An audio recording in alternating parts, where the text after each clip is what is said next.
Welcome back to commerce zone. और आज की वीडियो में लेकर आई हूँ factors affecting capital budgeting decision. पिछली वीडियो मैंने आपके साथ डिस्कस किया था कि कौन से 3 डिसीजन होते हैं, जिनमें से पहला डिसीजन है इन्वेस्टमेंट डिसीजन, जिसका फर्स्ट पार्ट है आपका capital budgeting decision.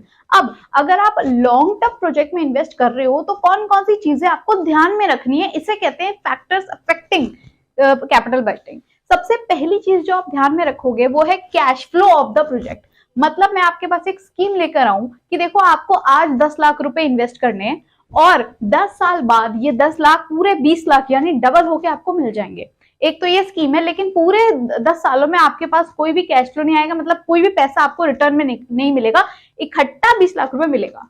Option B, आपको आज 10 लाख रुपए इन्वेस्ट करने हैं और 10 साल के बाद आपको ये 10 लाख के टोटल 14 लाख रुपए मिलेंगे, लेकिन हर साल मैं कुछ परसेंटेज आपको कैशबैक देती रहूंगी। यानी कि आपको किसी साल 1 लाख रुपए कैशबैक मिल जाएगा, किसी साल 1.5 लाख, किसी साल 2 लाख, ये डिपेंड करेगा मार्केट की सिचुएशन पे। तो दोनों में से कौन सा डिसीजन आप लोगे? अब ये दोनों ही डिसीजन प्रॉफिटेबल है, लेकिन अब आप सोचोगे कि क्या मेरे बिजनेस में मुझे रेगुलर कैश की इतनी जरूरत है? क्या मेरा बिजनेस ऐसा है जो सर्विस बेस्ड है या फिर ज्यादा कैश बेस्ड है जिसमें ज्यादा कैश की जरूरत है डे टू डे? तो आप उस हिसाब से इन दोनों प्रोजेक्ट में से डिसाइड करोगे। इसे कहते हैं cash flow of the project, कि हमें कितना पैसा टाइम टू टाइम रिवर्ट में मिलेगा। ऑब्वियसली दोनों प्रॉफिटेबल है डिसीजन, लेकिन दोनों में से कौन सा आप डिसीजन लेंगे ये डिपेंड करता है आपके बिजनेस के नेचर पे, कि क्या आपका ज्यादा क्रेडिट पे चलने वाला बिजनेस है कि चलो लंबे टाइम उधारी भी है, मैं इकट्ठे चुका दूंगा 10 साल बाद, या फिर मुझे रेगुलरली कैश की जरूरत है तो नहीं, मैं प्रोजेक्ट बी डिसाइड करूंगा। राइट, ये है आपका पहला फैक्टर। दूसरा है rate of return. Rate of return का मतलब है कि अगर मैं 10 लाख इन्वेस्ट करता हूं तो एक प्रोजेक्ट है जो कि मुझे 10% का रिटर्न दे रहा है, जबकि प्रोजेक्ट बी जो है वो मुझे कहीं ना कहीं 12% का रिटर्न दे रहा है। तो कोई भी समझदार बिजनेसमैन होगा तो वो अपने आप ही प्रोजेक्ट बी पे जाएगा कि क्यों ना मैं ज्यादा रेट ऑफ इंटरेस्ट वाला प्रोजेक्ट सिलेक्ट करूं, ना कि कम पे। राइट, तीसरा डिसीजन है, तीसरा फैक्टर है इन्वेस्टमेंट क्राइटेरिया इन्वॉल्व। ये वाला पॉइंट बहुत बच्चों को कंफ्यूजिंग लगता है कि हम कौन सा क्राइटेरिया यूज कर रहे हैं, क्योंकि आपने अभी आगे की फाइनेंशियल मैनेजमेंट टॉपिक पढ़ा नहीं है। देखिए, इन्वेस्टमेंट हम किस तरह से मेजर करेंगे। अब जैसे कि मैंने आपको बोला पहले वाले में कि 10 लाख के 20 लाख कर दूंगा, या फिर 10 लाख का 15 लाख और फिर कुछ कुछ रिटर्न मिल रहा है, तो ये दोनों कैलकुलेट करने के बहुत सारे मेथड होते हैं।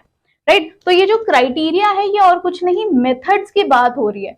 अब ये आपके सिलेबस में है नहीं, अभी आप बाद में जाके सीखेंगे। अभी के लिए आपको सिर्फ नाम सुनने को मिलेगा कि बहुत सारे मेथड होते हैं। एक होता है net present value method, NPV method कहते हैं। इससे जब हम कैलकुलेट करते हैं फ्यूचर वैल्यू तो वो एक अलग मेथड है। एक मेथड होता है IRR, internal rate of return method, और एक मेथड होता है discounted rate of return method. इस तरह से बहुत सारे मेथड्स होते हैं जिसके अंदर हम अलग अलग तरीके से फ्यूचर वैल्यू कैलकुलेट करते हैं। तो ये भी एक बिजनेसमैन को देखना पड़ता है कि कौन से मेथड से मेरे बिजनेस की जो वर्थ है वो मैक्सिमम हो पा रही है जिसमें मैं इन्वेस्ट कर रहा हूं।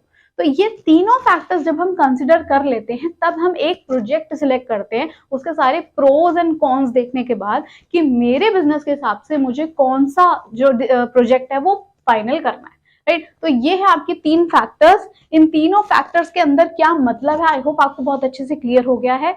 नेक्स्ट वीडियो में मैं लेकर आऊंगी फाइनेंसिंग डिसीजन के what are the factors affecting financing decision. Right, आज के लिए इतना ही। All the best.